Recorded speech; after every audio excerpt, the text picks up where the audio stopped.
Assalamualaikum warahmatullahi wabarakatuh. Bisa didengar ya suara saya? Waalaikumsalam. Terdengar, Pak. Oke, sebelum saya masuk di pertemuan sebelah sini, saya eh, ingin menambahkan lagi untuk pengertian brand tadi ya. Tadi agak terputus. Sebentar, saya share dulu.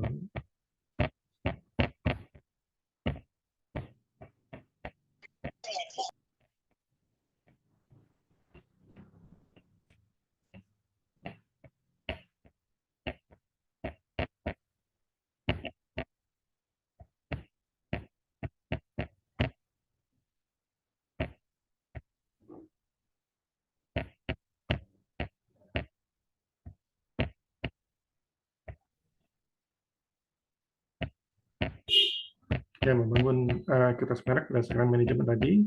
Pilihan awal untuk elemen atau identitas merek yang untuk merek, yang misalnya ada nama, URL, logo, lambang, karakter, juru bicara, slogan, kalau ada lagu, kemasan, dan papan iklan, kemudian produk dan jasa, serta semua kegiatan pemasaran dan program pemasaran yang mendukung dan serta menyertainya. Kemudian ada asosiasi lain yang diberikan secara tidak langsung ke merek dengan menghubungkan merek tersebut dengan beberapa identitas lain seperti orang, tempat, atau barang.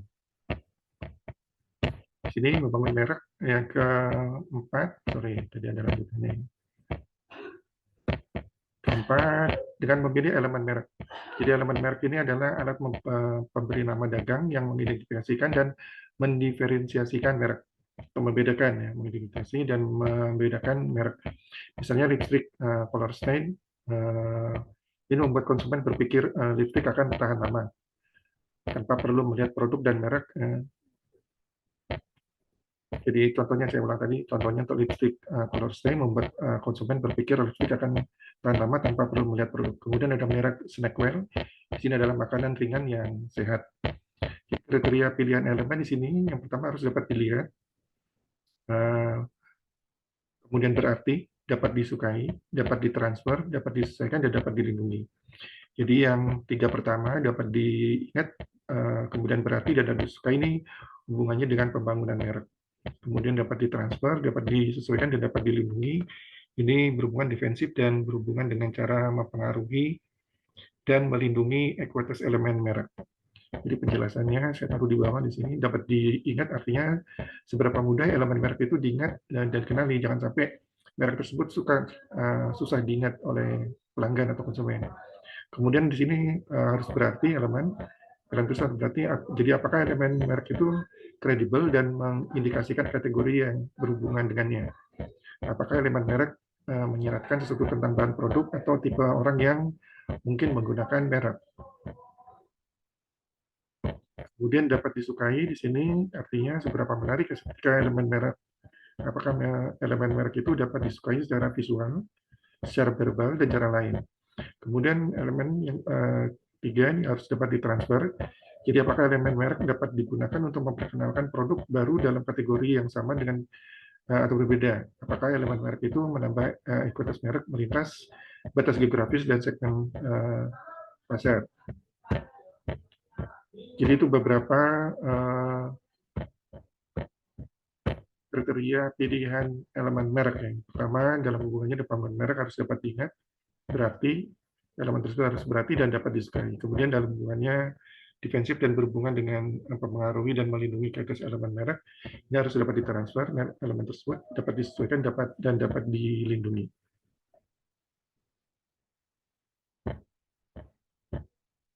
Jelasannya bisa dilihat di bawah.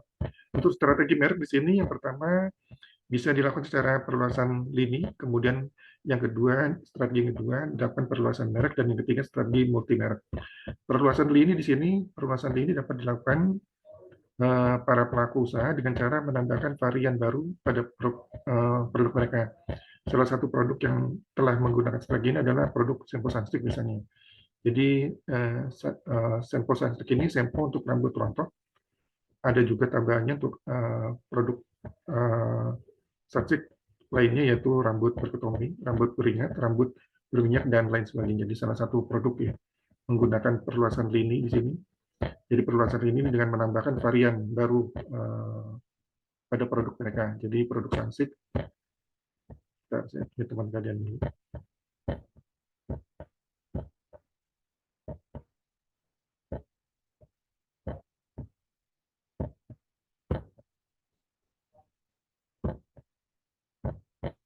menambah varian baru ya. Jadi di Samsung Sunsilk di sini selain sampo untuk rambut rontok juga ada rambut bertop, bukan hanya sampo saja, tapi di sini juga shampoo Sunsilk bisa untuk rambut rontok, rambut berketombe, rambut keringat, rambut berminyak, dan lain sebagainya.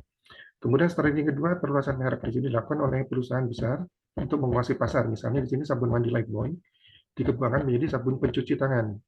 Ya, tadinya sabun Lifebuoy ini untuk body tubuh ya. Sekarang dikembangkan untuk merek pencuci tangan. Kemudian strategi multi merek ini menggunakan berbagai merek untuk menjangkau berbagai kalangan.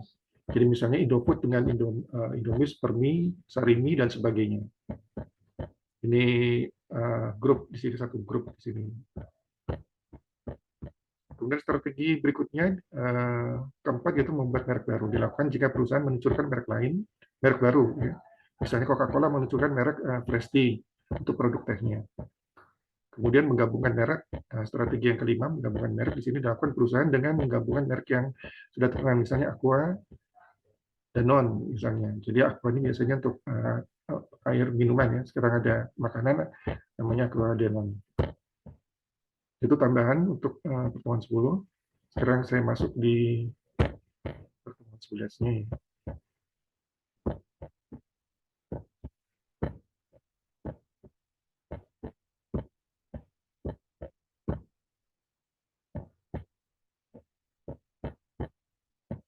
Ya, di sini pertemuan 11 kita membahas mengenai cara membangun merek.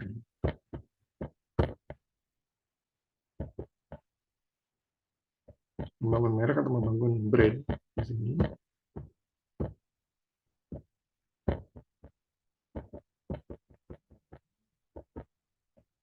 Jadi seperti kita ketahui di sini untuk industri saat ini dan bisnis terus berkembang dari waktu ke waktu. Ini akan melewati setiap elemen yang tidak siap dengan perubahan. Persaingan semakin ketat dan komputer semakin mempertajam ruang kompetisi dengan menghadirkan produk-produk yang serupa. Jadi perubahan strategi bisnis ini diperlukan untuk menjawab tantangan perubahan dengan menciptakan produk yang mampu menjadi konsumsi publik dalam jumlah besar. Penciptaan produk baru dilakukan melalui riset tentunya dalam terkait kebutuhan pasar. Jadi pada akhir tahun 1980-an ini muncul pemikiran bahwa brand ini adalah aset yang mampu menggerakkan, memiliki nilai, dan mampu mendongkrak penjualan. Jadi keberadaan brand sebagai identitas yang membangun dan menggerakkan dirasakan semakin menguat dengan semakin banyak konsumen yang loyal dan percaya pada brand-brand tertentu. Jadi berangkat dari pemahaman bahwa brand adalah aset yang perlu dijaga dan dipertahankan, maka perusahaan melakukan stabilitas dan citra merek di sini. Jadi di sini brand ini menempatkan jadi perusahaan nih pada produk tersebut. Oleh karena itu, dalam perjalanan sebuah brand, sini selalu ada cerita tentang bagaimana memenuhi selera pasar. Sebagai contoh, misalnya di sini PT Wings, produsen mie instan, sedap, instan sedap, ini melakukan riset dan pengembangan terkait selera pasar. Di sini terobosan diperlukan untuk menjaga brand tetap berada pada rel yang tepat tanpa keluar dari jalur dan membuka peluang bagi kompetitor untuk mengganggu keamanan produk tersebut. Di sini ada perbedaan antara branding, marketing, dan selling di sini. Jadi objek dari branding ini sebetulnya adalah jati diri konsumen, bukan market share ataupun omset. Kemudian manfaat yang dicari dari branding di sini adalah sebenarnya ikatan emosi, bukan fisik produknya. Tujuan yang diharapkan dari branding atau goal yang diharapkan dari branding di sini adalah loyalitas pelanggan, bukannya menciptakan demand ataupun closing. Jadi bentuk aset dari branding ini adalah intangible aset, bukannya tangible aset. Jadi aset yang tidak berwujud.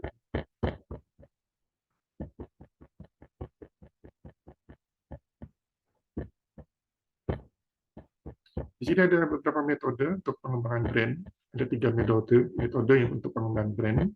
Di sini ada metode yang pertama, membangun atau build it.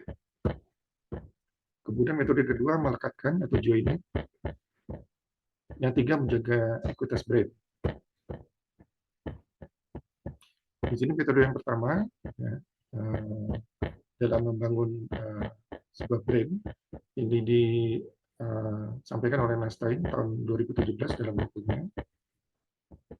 Jadi pertama, metode yang pertama membangun atau atau build it. Jadi membangun brand di sini perlukan perencanaan yang matang untuk membuat brand yang kuat, yang khas dan berkarakter.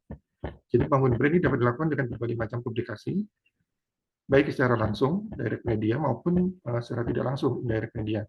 Jadi pengenalan brand ini secara langsung kepada publik dapat dilakukan dengan press conference, press release, dan launching produk. Mungkin kalian pernah mendengar launching produk, suatu produk tertentu, itu termasuk publikasi. Jadi ada perbedaan antara publikasi dengan iklan. Kalau iklan itu banyak komersial, kalau publikasi ini tidak komersial. Iklan itu biasanya menampilkan kelebihan dari suatu produk. Jadi ada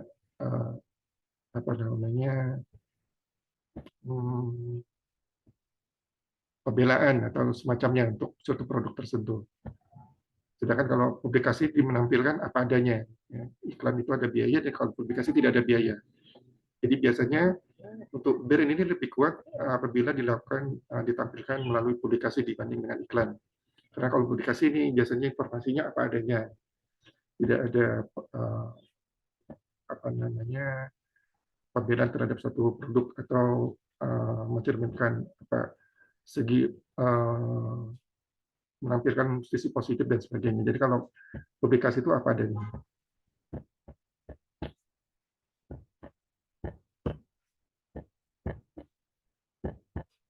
Jadi ketiganya di sini press conference, press release, dan launching produk. Di sini ketiganya dilakukan dengan mengundang media untuk berkonsentrasi dalam memberitakan informasi terkait munculnya produk baru.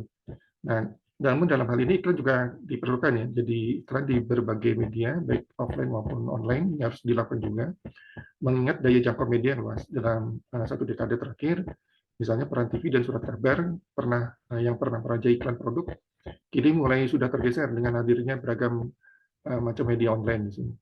Jadi bahkan beberapa keberadaan surat kabar cetak menunjukkan tren menurun dari waktu ke waktu. Sebaliknya, media online menunjukkan tren semakin positif. Hal ini perlu dicermati oleh perusahaan dalam mendapatkan proporsi iklan.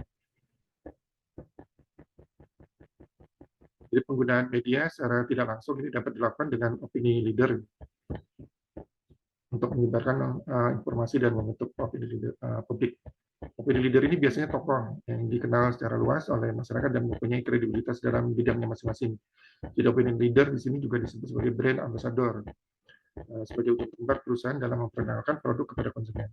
Antara brand ambassador dengan konsumen terjadi proses interaksi sehingga model ini dikenal dengan istilah two-step flow model. Kemudian metode yang kedua, sini melekatkan atau join it. Kalau tadi membangun build it, sekarang melekatkan atau join it. Jadi cara membangun brand yang kedua dengan melekatkan kepada brand yang sudah lebih mapan. Jadi kita meminjam brand dengan perusahaan meminjam brand dengan melekatkan kepada produk lain digunakan pada brand-brand yang baru saja di-launching.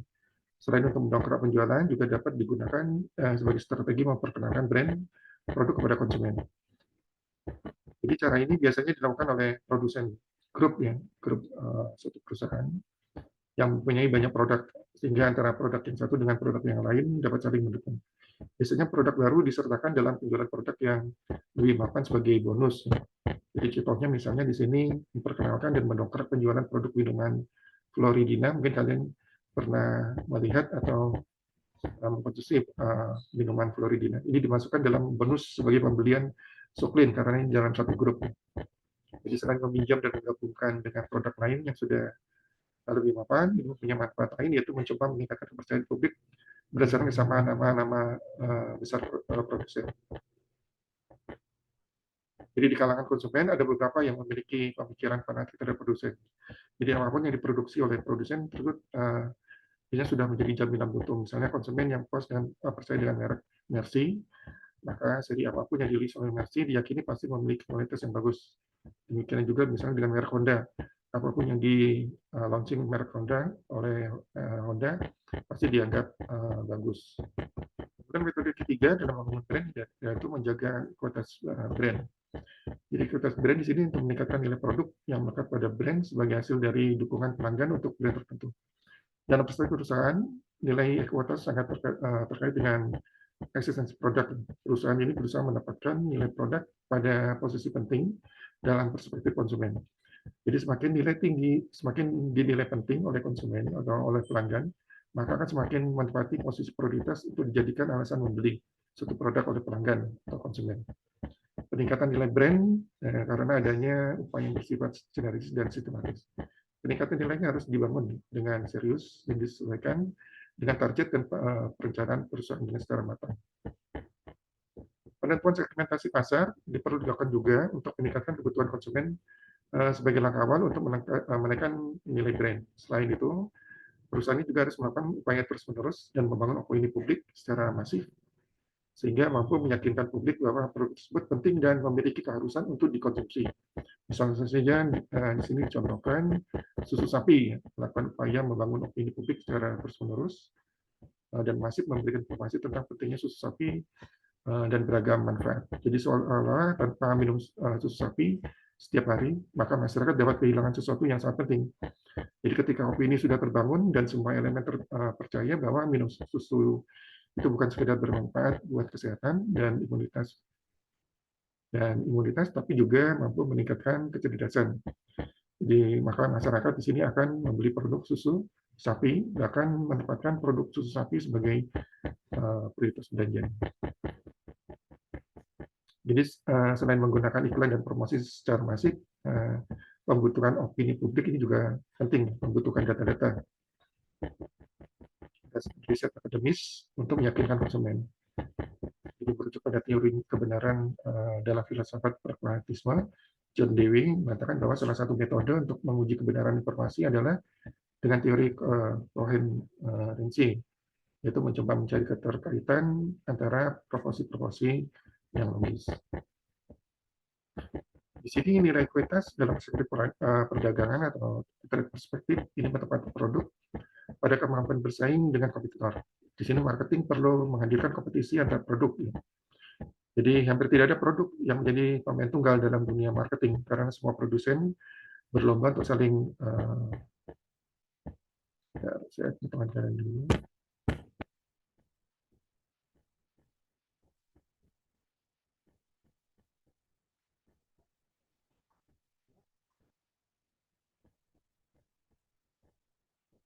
Jadi hampir tidak ada produk yang menjadi pemain tunggal dalam dunia marketing karena semua produsen berlomba untuk saling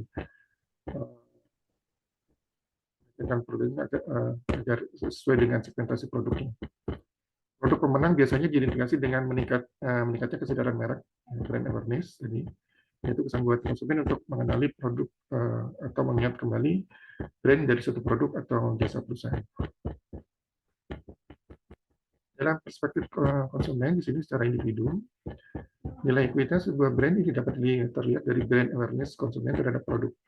Jadi konsumen dengan mudah menjatuhkan pilihan kepada produk yang sudah diyakini kualitasnya. Ini berdasarkan pengalaman dan kepuasan ketika menggunakan produk tersebut tadi. Makanya kalau kita membeli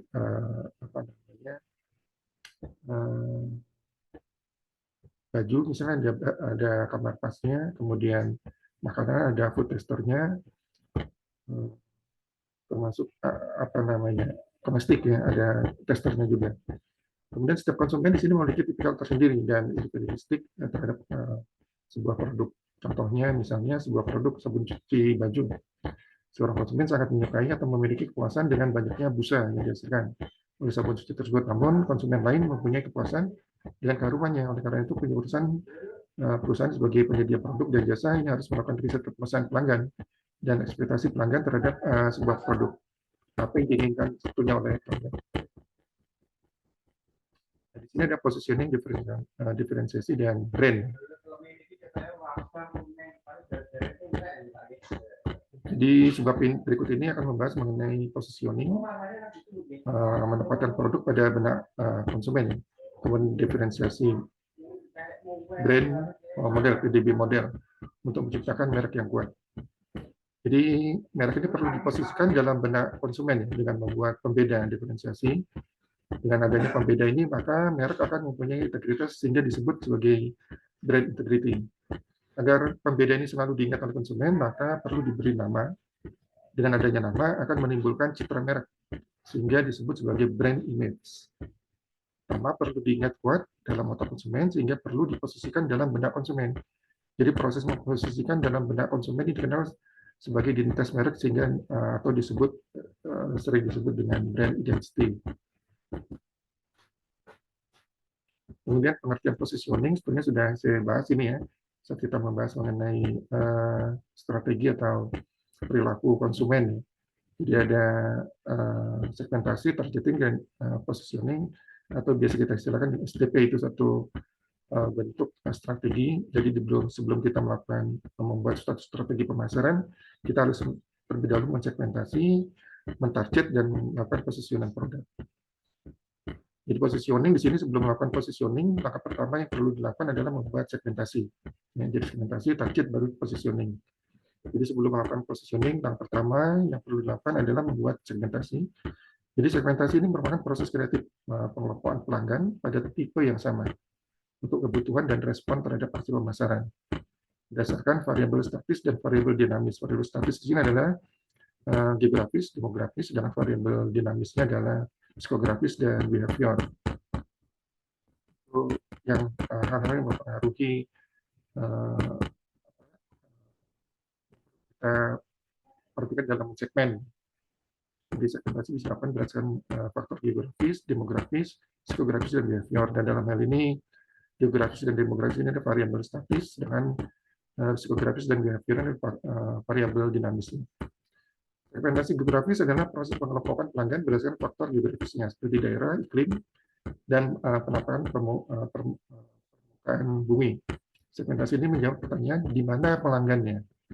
Segmentasi demografi adalah proses, sedangkan segmentasi demografi adalah proses mengelompokkan pelanggan berdasarkan usia, jenis, kelamin, pendidikan, pekerjaan, pendapatan, status pesaing, dan etnis atau demografi ini kependudukan. Jadi segmentasi ini menjawab pertanyaan siapa pelanggannya. Kemudian segmentasi psikografis ini adalah proses mengelompokkan pelanggan berdasarkan kepribadian, keyakinan, nilai gaya hidup, dan sikap. Segmentasi ini menjawab pertanyaan mengapa pelanggan membeli. Kemudian segmentasi behavior adalah mengelompokkan pelanggan berdasarkan jumlah penggunaan, frekuensi pembelian, tingkat loyalitas, dan keputusan pembelian. Segmentasi ini menjawab pertanyaan bagaimana pelanggan membelinya. Behavior perilaku konsumen. Jadi nanti bisa dilihat lagi di pertemuan ketiga kalau tidak salah, konsumen. Jadi setelah proses segmentasi selesai, selanjutnya adalah melakukan targeting. Ya, segmentasi, targeting, baru positioning. Jadi setelah proses segmentasi selesai, selanjutnya adalah melakukan targeting. Jadi targeting adalah memilih pasar yang akan dimasuki atau memilih pelanggan yang akan menjadi target berdasarkan kriteria. Potensi besar, tingkat pertumbuhan industrinya tinggi, dapat diakses, terbuka untuk pengembangan, serta mempunyai daya beli dan terukur.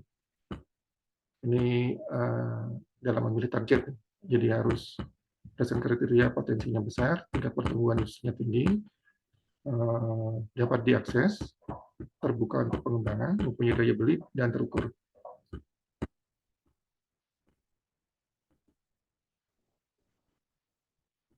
Setelah target pasar ditentukan, barulah dilakukan positioning. Jadi setelah segmentasi, target baru positioning. Jadi positioning ini adalah memposisikan produk, memposisikan produk atau jasa dalam benak atau otak konsumen yang menjadi target pasarnya. Syarat positioning adalah mencerminkan keunggulan kompetitif perusahaan. Konsumen mempersepsikannya secara positif, bersifat unik dan mudah dibedakan dari pesaing, dan relevan serta berkelanjutan. Di syarat positioning, yang pertama mencerminkan keunggulan kompetitif perusahaan, konsumen persepsikannya positif, bersifat unik dan mudah dibedakan dari pesaing, dan relevan secara berkelanjutan. Ini syarat dalam memposisikan atau memposisikan produk dalam benak konsumen, mendapatkan produk dalam benak konsumen. Kita harus mendapatkan perbedaan keunggulan dari produk lain. Konsumen akan mempersepsikannya secara positif, bersifat unik dan mudah dibedakan dari pesaing, secara relevan untuk berkelanjutan. Apa yang diposisikan dalam benak konsumen ini ada 8 macam hal yang dapat diposisikan, yaitu produk, manfaat, kategori pengguna, posisi berdasar kelas produk, pola penggunaan, posisinya terhadap kompetitor, posisinya terhadap harga, dan posisinya berdasarkan budaya. Ini yang bisa kita posisikan dalam benak konsumen.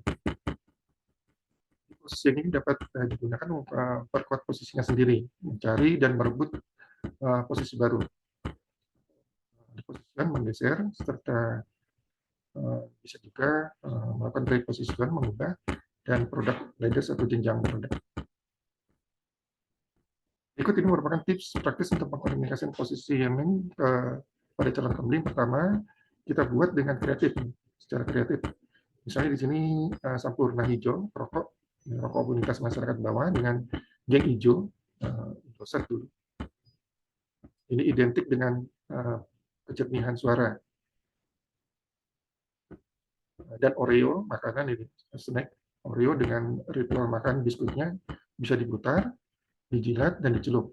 Setelah Dove di sini dengan gaya testimonial yang menarik, berbeda dengan Lux yang menggunakan bintang-bintang. Kemudian yang kedua, konsep positioning dibuat sederhana.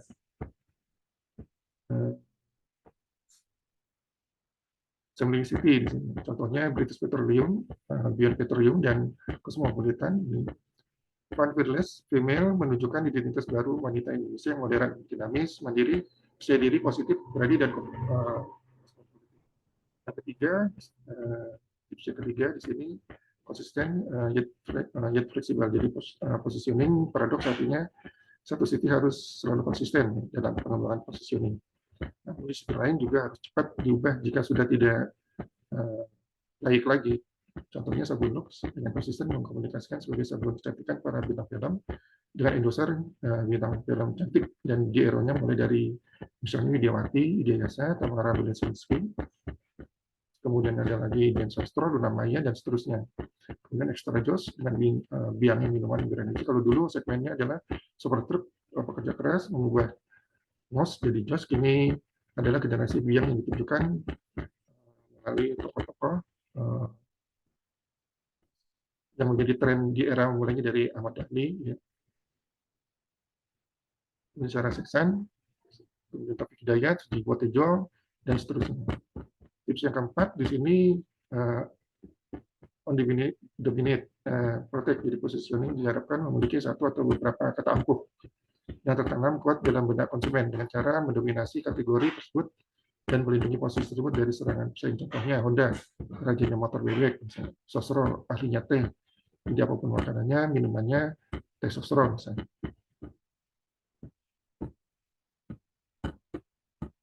Saya edit dulu.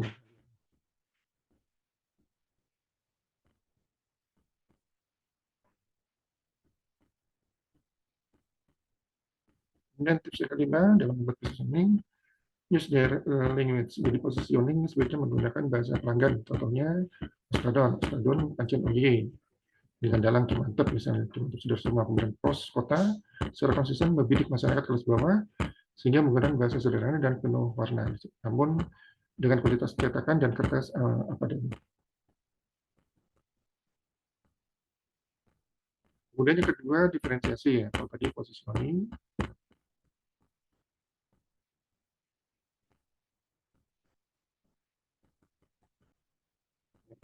diferensiasi, sekarang ke diferensiasi sudah.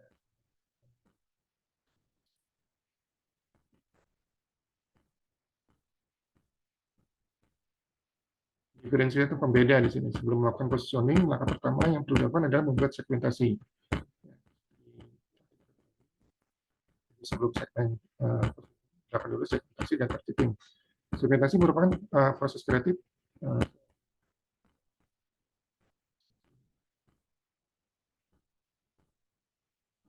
diferensiasi. Diferensiasi adalah secara nyata membedakan penawaran pasar perusahaan dengan menciptakan nilai pelanggan yang superior. Jadi bagaimana menciptakan nilai pelanggan yang superior?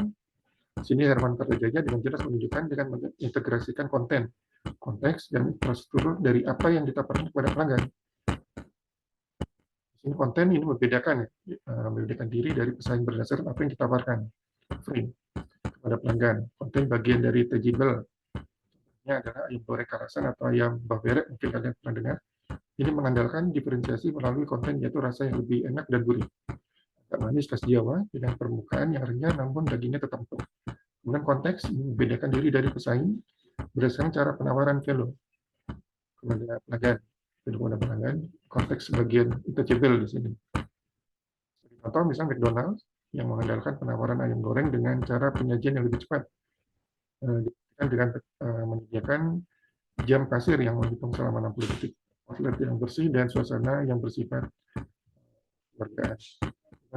Struktur di sini membedakan diri dari pesaing berdasarkan kemampuan teknologi, SDM, dan kepemilikan fasilitas untuk mendukung penciptaan diferensiasi konten dan konsep. Contohnya, BRI merupakan bank yang mengutamakan pelayanan usaha mikro, kecil, dan menengah untuk menunjang ekonomi masyarakat melalui produk-produk perbankan yang bervariatif. Untuk mendukung diferensiasi dari sisi konteks, maka BRI mengembangkan infrastruktur yang memudahkan pelayanan sampai ke tingkat pedesaan. BRI mengembangkan teknologi yang dibagi ke dalam core banking system, banking delivery system, dan manajemen support system, sehingga memungkinkan pelayanan yang real time hingga ke tingkat desa. Pengembangan SDM di sini menerapkan budaya jaringan bagi karyawannya agar lebih adaptif ya dengan pasar dan berbagai daerah, dan menyediakan fasilitas perbankan sehingga menyebar ke tingkat desa dan memberikan proses pelatihan bagi UMKM. Jadi untuk membangun diferensiasi yang unik dan menjadi pembela, diperlukan beberapa persyaratan untuk Oke, sekira itu untuk pembahasan kita mengenai bagaimana kita membangun sebuah merek atau brand. Nanti untuk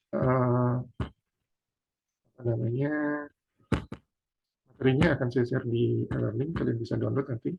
Setelah ini akan saya share. Sampai sini dulu, mungkin ada yang ditanyakan.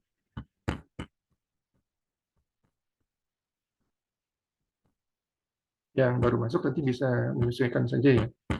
Jadi Zoom-nya ini atau ini saya akan masukkan, saya share juga di